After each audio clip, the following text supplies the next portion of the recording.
abi.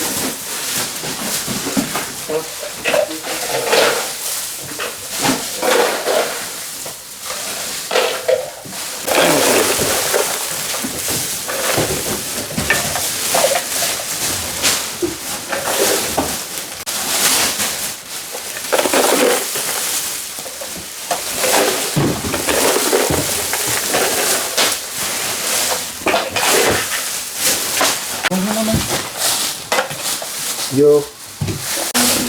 Abi evden çalışıyor günlükleri böyle geçti.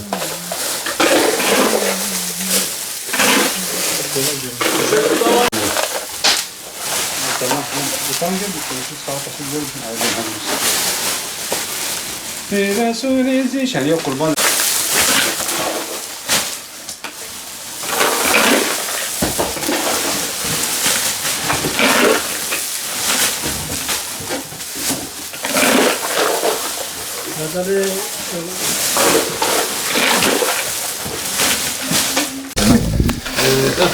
Bugün ayların en mübareği Ramazan ayındayız. Günlerin, gecelerin en bereketlisi Allah-u Teala'nın 1000 aya eşdeğer tuttuğu Kadir gecesini inşallah Teala bu gece idrak edeceğiz. Ve yine amellerin en hayırlısı olan yetimlere yardım için yan yana gelmiş olmaktayız arkadaşlarımızla. Evet, malumunuz birkaç gün sonra Ramazan bayramı.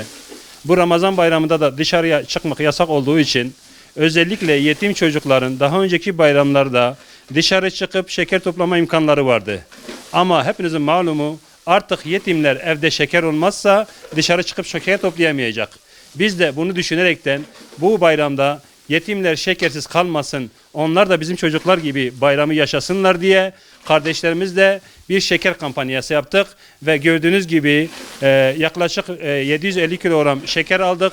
Bu şekeri birçok ikişer kiloluk poşetlere koyacağız ve inşallah Teala bu bayramdan önce onlara ulaştıracağız. Bu bayramda yetimler şekersiz kalmasın diyoruz. İnşallah Teala Rabbim hayır sahiplerinin hayırlarını şimdiden kabul eylesin.